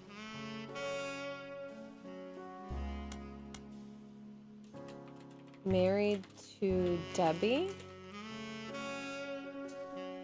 Nicole. Daughter named Nicole. I'm gonna put question marks because I'm not entirely sure. And he was a president. Okay. So he would be president for... Okay. Ernie Jr. And then we have Debbie and Nicole. He's a second cousin. Which... Second cousins, people that share the same great-grandparents, but not the same grandparents. Okay. So Carl, grandparent. So it would be anyone outside of Carl's tree. Like, over here.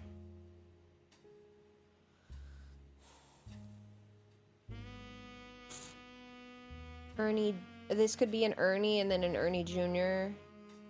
And then Debbie and then Nicole. That truly could be. Let's see if anything else. They're not split up. It's not this because we have Debbie's picture. So we need to look for spouse with picture. Didn't have 3 kids. No spouse with picture. I think it's going to be this one. Yeah, it's the only one with a spouse with a picture with a kid. So this is going to be Ernie Jr. Oh, he's a Madsen.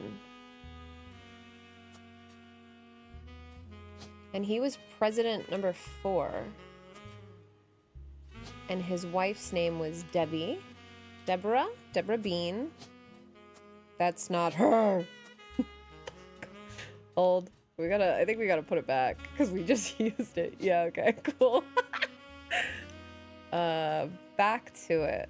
Okay, I forgot to click their faces. So Deborah, and then this is Nicole, and I'm assuming she's just a child. Nicole Madsen. Like, she's not a baby, so she'd be K-12. Oh my god! Who am I? Get out of here.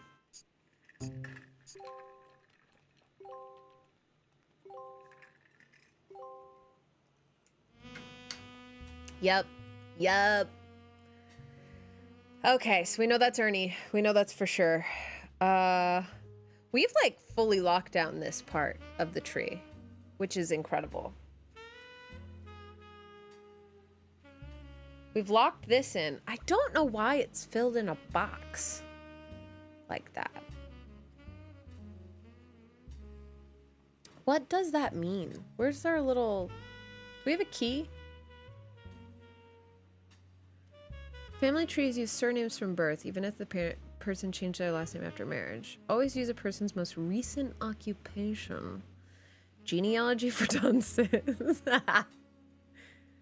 We had a little info note. Oh, here it is. Okay. K-12 stands for kindergarten through 12th, ages 5 to 18. Schools produce yearbooks, which are albums of stage photos of the students, typically with solid color or cloudy backgrounds. I thought that they'd have something that gave us like notes on stuff. Luckily, I know that means split up, but they're not telling me what this means. Like the red? Because we've got like that. I don't know what the red, because then there's this. Adopted. I've got no clue, man, but we've got some more evidence to look at. Photo has a note attached from your employer. Every 20 years or so, the Roottrees would hold a big reunion and create an old family photo. This is the one from the 70s, and Carl's the teenager in the middle. Oh, that's obviously Carl. Sorry about the water damage. A pipe burst in Carl's office. On the back of the photo, in childish print writing, it says November. There are also a large number of cursive signatures. They include Bonnie, next President Guy Hudson. Ernie Jr. So Ernie Jr.'s on here somewhere. Who are you people? Caroline, Gwyneth M., Gwendolyn, Miracle Jr., Jim Roottree, Clark, Carl, and Eli M.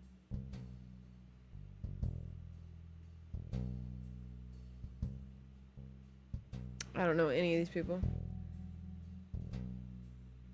Supposedly it becomes clear why there's a dash box once you reach the end. Oh, okay, okay, okay. Oh, it does go blonde, brunette, redhead. That's funny.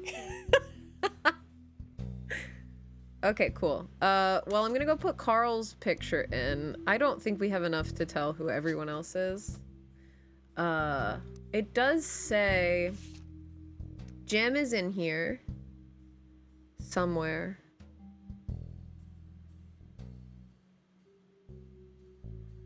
Clark, Carl. We got Carl. Ernie Jr.'s in here somewhere.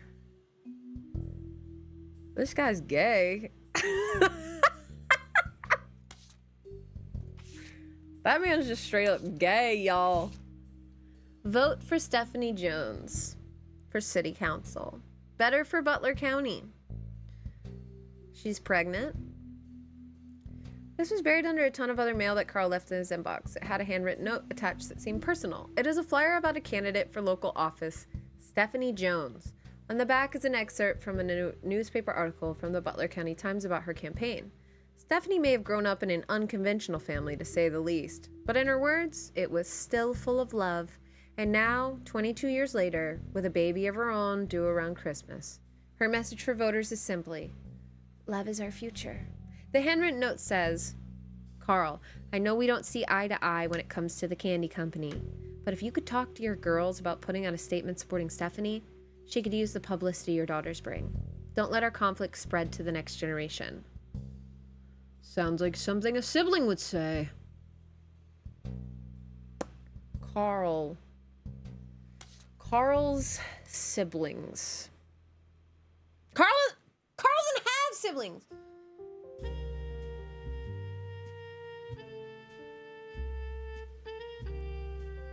It's not Jim. It's a CM name.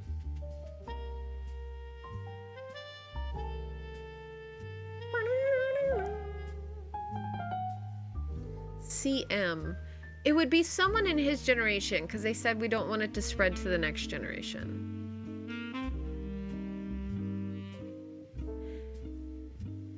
So, this is the one that sticks out to me.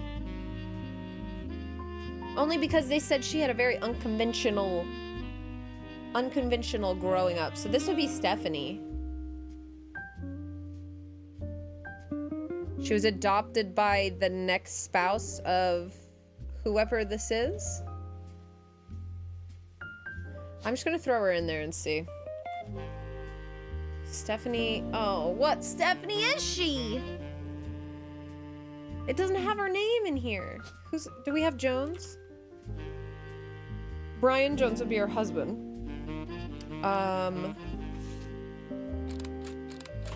CM though. M. That's our clue here. Because that would be her mother or her father. So Stephanie. Gosh, dang it!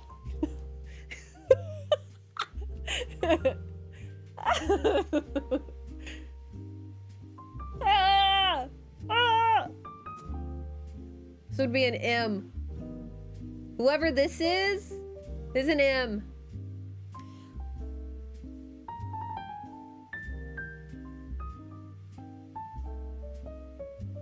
I'm inclined to say that this is a mom that was writing.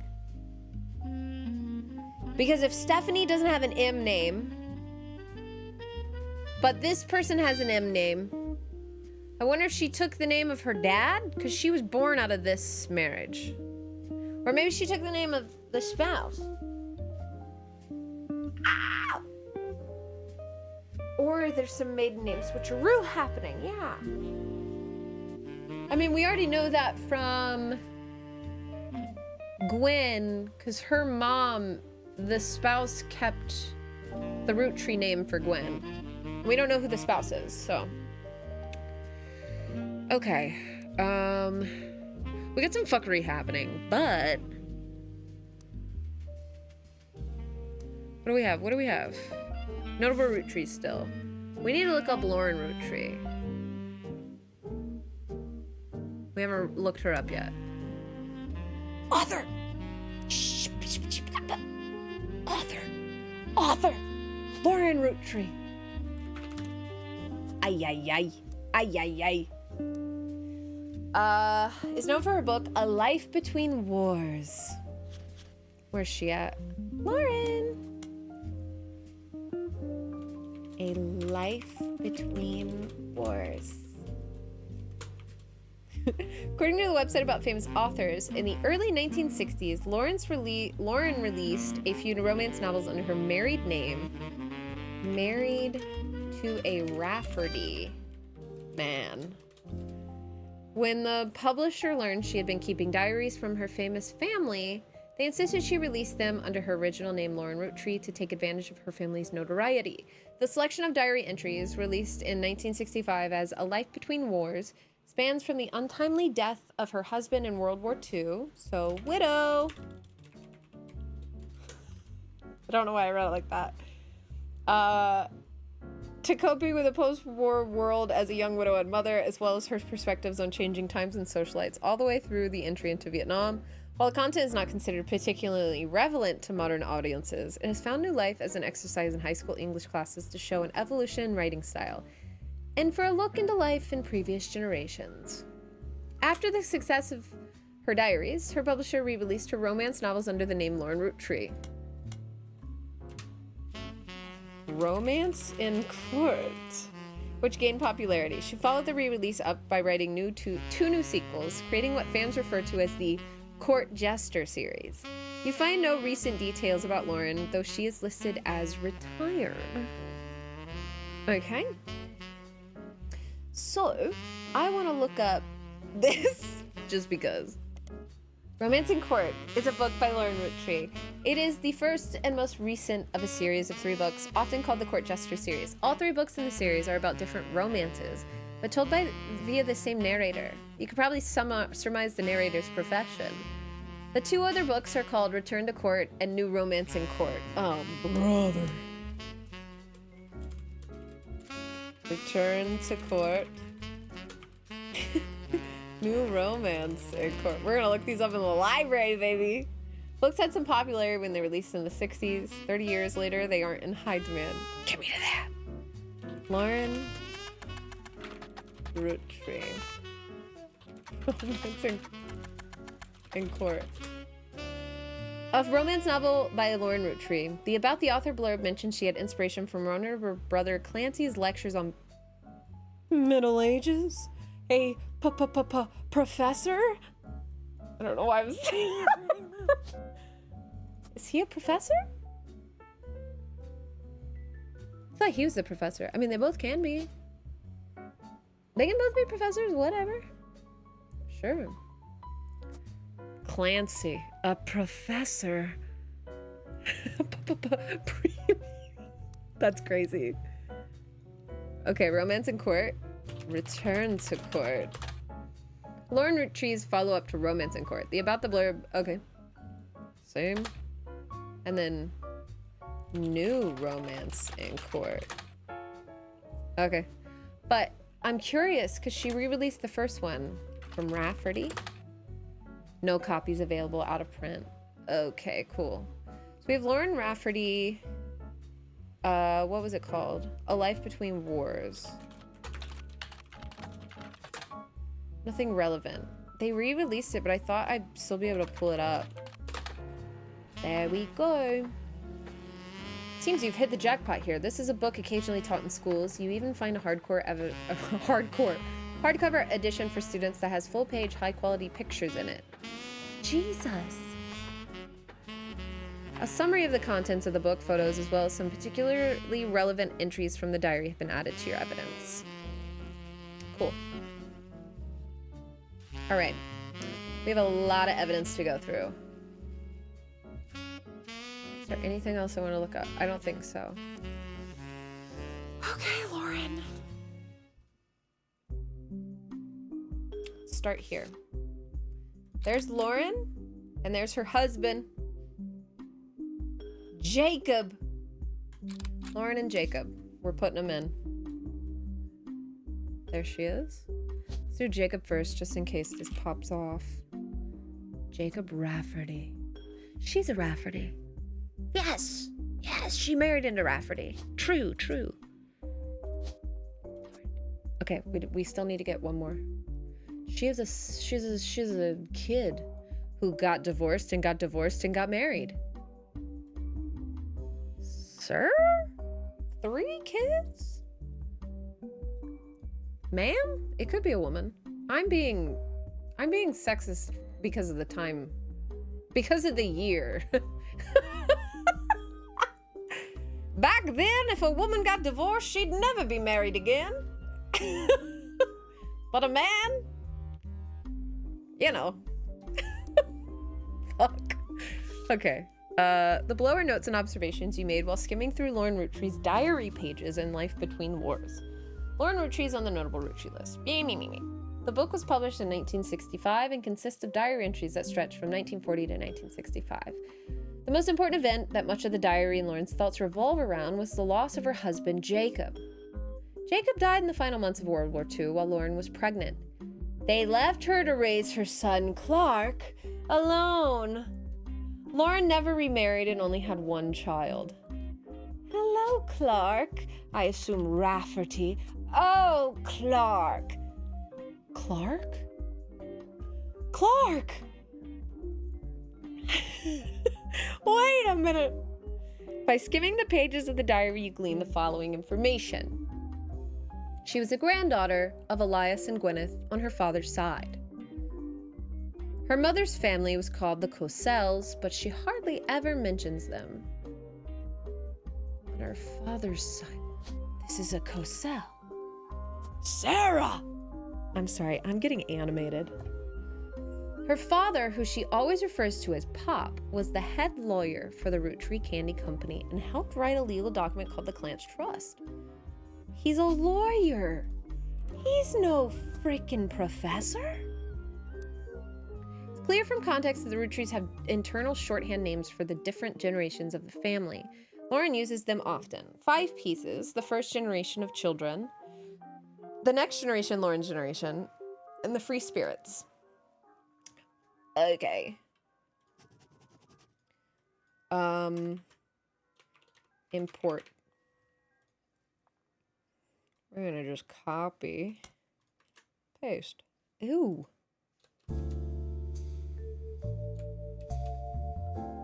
Save. Okay. Good to know. Good to know that. Good to. I'm gonna say import. I thought it was gonna cut me off. Okay.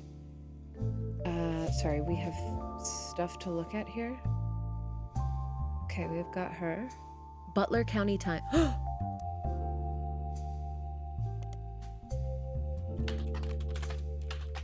Do I spy another periodical coming our way?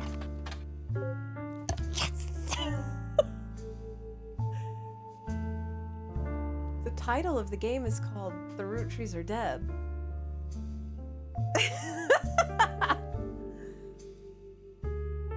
I have news. Yeah. Clark, I'm so sorry. Butler County Times is a local paper there. There are likely articles from over the years. As a side note, a video game called The Roottrees Are Dead was once set in Butler County. It turns out that the creator never lived in or near Butler County or even had any connection to Butler County. Sorry? Periodicals. Oh, here we go.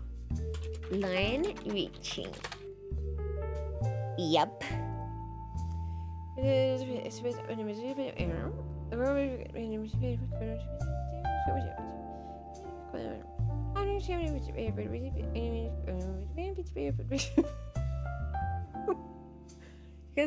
guys like hearing me read?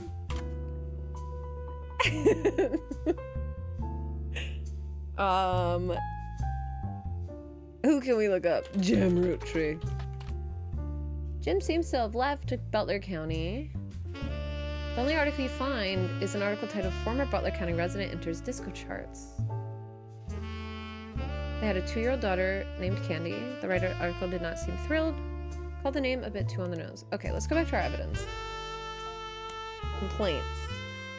Entry called Complaints from Lauren Roottrees' diary. Entries seem to focus specifically on one of Lauren's family members, Gwen. It seems everyone has something to complain about. Gwen, as an only child, complained of loneliness. I told her that being expected to watch after 3 younger brothers didn't feel like a blessing, but it fell on deaf ears. During the summer where I went to stay with her and Aunt Margot, I hoped she would be the sister I never had and that I'd do the same for her. I even tried to dye my hair blonde to fit in with the two of them. What a mess. But she just complained. To her, I was the lucky cousin. Now she's off living the glamorous life while I'm stuck here with Clark. I must admit, seeing her everywhere contributes to my unhappiness. Her visage stares at me even now from my coffee table. She gets to be in Starlet and tell tales of how she gallivants around the world, kissing the likes of Harrison Lane and Wild Bill Williams. We need to look up Wild Bill Williams, because we've already looked up Harrison Lane. She's the first Roottree woman to be anything other than a housewife, and I am jealous. If I were not a single mother, could I make my own way in this world? But I'm off topic. A girl with all the luck in the world was jealous of me, and now, though I have been undoubtedly burdened by terrible tragedy, I am also lucky to be born into a family that can support me for eternity. I can raise a child without worry, unlike countless other widows. If any of them were to hear me complaining, they would rightly scoff, just like I do at Gwen. I want to look up Wild Bill Williams in the periodicals. What were we... Did we look up No, we didn't have periodicals.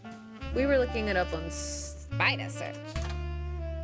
Wild Bill Williams was the leading man of some non-notable future movies in the 1950s. He appeared in an adventure movie called Fortune Favors the Grave, which is yet to be released for home audiences. You don't find any additional information on that film.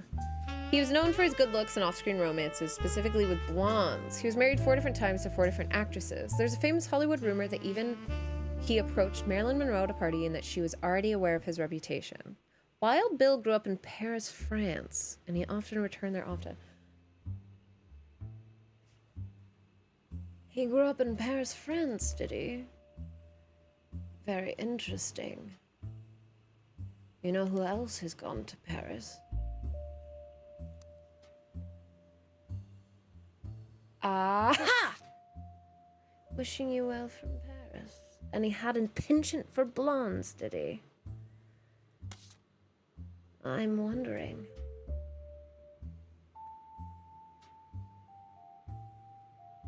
I'm wondering if Wild Bill, who has been married 4 times, is our Gwen's divorced husband. No Bill on the list. No William on the list. Wild? No Wild.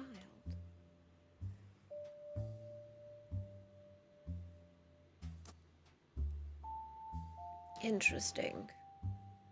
Well, what's a woman to do?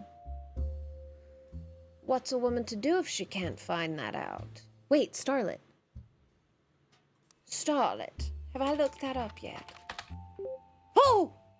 Starlet was a magazine that started with the colorization of film and went until about 1964. Generally, it was a tabloid with a focus on famous actors and actresses. Didn't go into any other aspects of filmmaking or Hollywood news. So now, we go to Starlet and we look up, oh, Gwen Roottrie. Gwen Roottrie was often in Starlet. Most mentions were around the time of her divorce in 1958 from Wild Bill Williams. The gossip is speculative and full of tabloid stereotypes. Some of it focuses on the fact that she announced her divorce. She also announced she was pregnant again. Others mention that the rumors of Wild Bill had multiple affairs, which led her heartbroken. There's also an interview from earlier in mid-1957 where she was asked about her last name. She answered, "The power of a man is undeniable. My grandfather constantly preached the importance of family names and honoring them. My father decided to bless me with a famous name. There's nothing wrong with Cornwall, but Roottrie has power." Her dad's name is Cornwall. More like Cornball. Linus Cornball. Sorry. Let's get back. My husband similarly goes by Wild Bill. It's an infamous name he repurposed for himself because he didn't have the benefit of being born with a famous one. But Wild, combined with the alliteration Williams, is incredibly memorable. Although we've relocated to Paris, I know your readers love to keep up with my husband, so consider this a Starlet exclusive about both of us. Wild Bill and I have a child on the way, and we're sticking with Roottree for the last name, not Williams. But we also plan to lean into alliteration. That's how we'll honor both of our family names for the next generation. Wild Bill Williams isn't even his name. Wild Bill Williams. He's mentioned many times throughout the magazine's lifespan, with stories and gossip about who he has been seen in public, blondes mostly. The first mentions one of the first roles was under his real name, Walter Forsythe. Yes. Walter. Yes. Walter Forsythe. Second is an interview. Although it doesn't mention her by name, you determine from context he's talking about Gwen Roottrees.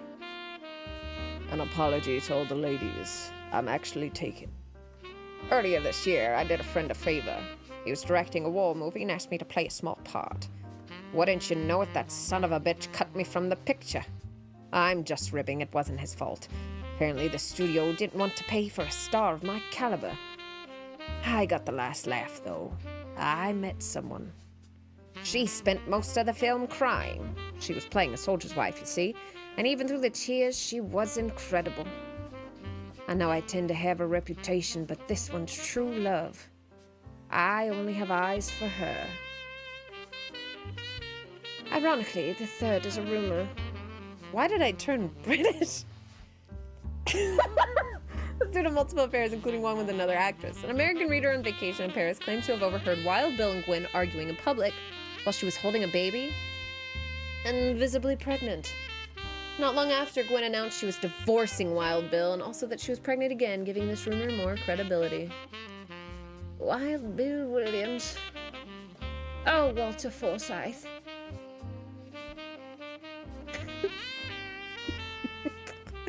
Okay, hold on. We have done. We have one left. We've got them. Who's the last one? Sorry. Who's the last one? Carl, Glenn, Jim, Warren, Miracle Jr., MJ. And that makes sense because he's dead. Yeah, you see, he's dead. His dad do be Miracle Senior. Look him up. Miracle Jr. Miracle Jr. is a televangelist who is part of the Miracle Network. According to a website called Clergy Watch. He was exposed and subsequently charged with conspiracy to defraud the public in 1979 when he claimed to heal someone in a wheelchair. A news expose revealed that it was his wife Edith's sister in a disguise.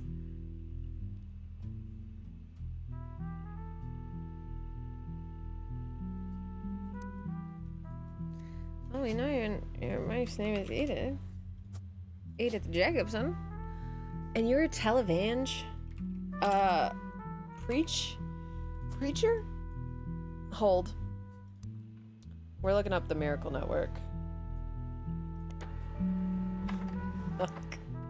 Production company run by the Miracle Roottrees estates. Quite bare bones. Witness the testimonies of the Miracle Roottrees. He arrived so late in his mother's life that doctors swore he wouldn't survive the first year. His mother and father named him Miracle because they thought him impossible. He was younger than his brothers and sisters by over 14 years. With a birth that late, the final child of his generation was nearly torn apart by countless health problems, but still, with the power of God on his side, he persevered. He triumphed over these complications and even regained his sight to spread the healing word of the Almighty. 23 years later, Miracle Roottrees Jr. arrived and became the famous family's second vessel for the higher power. At 18, he unburdened himself from the Roottrees name and took his father's testimony to a whole new level. Via the power of television, Miracle Jr. spread the gospel across the entirety of New England. He has since left the life of glamour and glitz behind to reach those places that need it most. The power of the Lord coming to a town near you.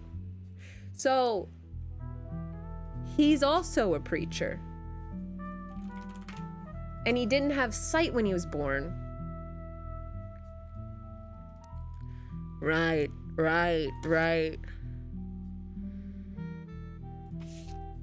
This is the so Miracle's in this. And I'm guessing this is gonna be Miracle. I'm not gonna read the rest of it. I just wanna get, and then he had a son, Miracle Jr. Who's that? Who's the gay guy? See? But that's not, but how, but these are different generations. And then it says, I don't think it was fair Miracle made it in since he's technically a 5-piece. So Miracle's also in this picture. Who is that? Who's that child?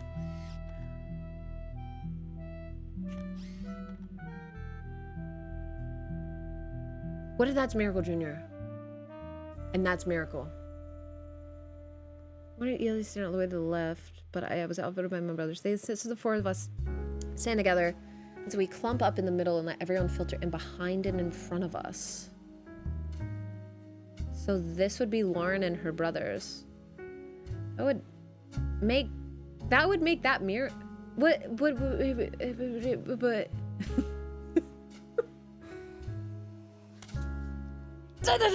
hold on. That's you, bud. Who else have we figured out so far? No one. We need to put pictures to names here. Miracle Jr. Hear me out. This is the Free Spirits. Miracle Jr.'s in this. What's that's Miracle Jr.? That says Eli. Eli M. That's Eli M. What's that say? I'm gonna say this is Miracle Jr. What if all the miracles have the rainbow ties? Hear me out, hear me out, hear me out, hear me out, hear me out. I'm gonna leave that there.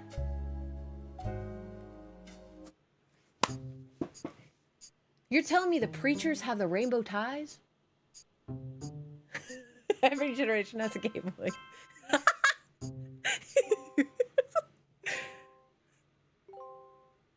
What do you mean? What do you mean? And this is where we have to end because I need to go get ready for hockey. But we have done 15 of 50 blood relatives. And we're going to keep going tomorrow. We're going to keep going tomorrow.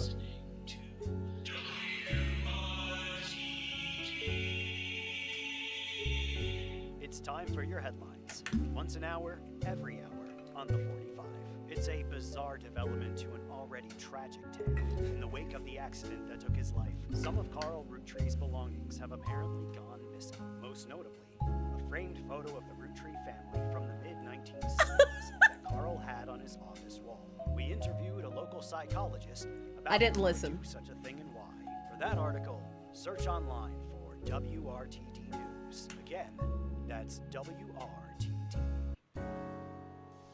The duck is the host.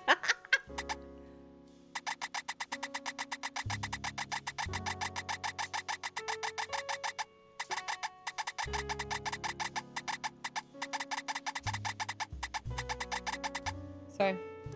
I gotta go. I gotta go. I gotta go.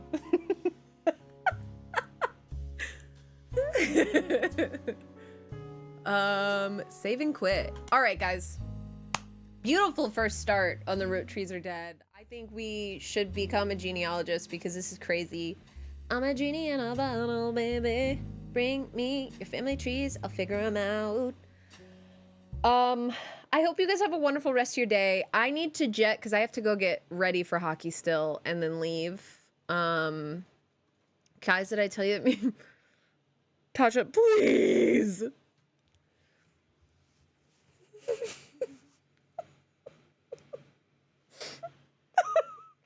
Guys, I have to explain this really quick while I find someone for you guys to read into. I had done my nails as little beetles, so I did like my press-on nails as little beetles. I take them off for hockey, so I'm not wearing them right now. I posted it on Instagram. And Tasha responded and was like, these are so cool. And I'm in the car. I'm responding back very fast. I go, right? I'm so proud of them, but I'm doing the millennial thing where I'm putting like 7 M's on the back of them. So I'm like, I'm so proud of them. Press all the M's and then press send. And as my little innocent finger touches that send button, I see autocorrect being like, oh, wait, I got this one for you. And instead of it saying, thank you, I'm so proud of them, the message ended up saying, thank you, I'm so proud of them, mommy.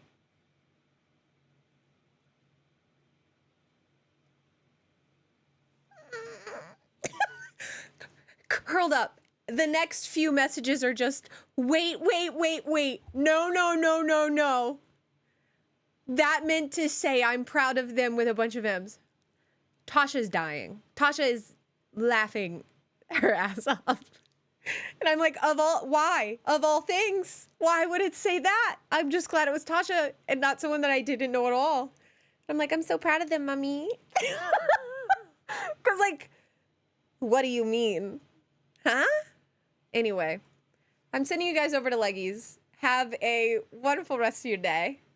I'll see you guys tomorrow. We're going to be doing more genealogy family tree mystery unraveling, playing more of the Roottrees are dead. So have a great time. Look out in the Discord for our stream schedule for next week. I'll be doing it when I get home from hockey, but not right now. So bye, everyone. Thanks for hanging out. Thanks for coming to the super short stream today. Have a good one. Bye.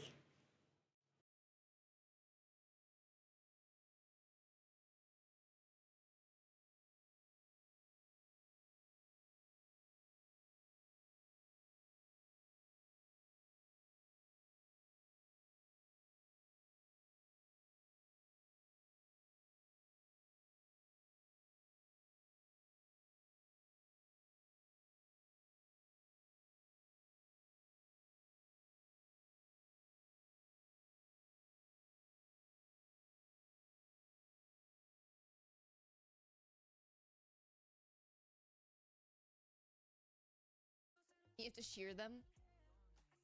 I already have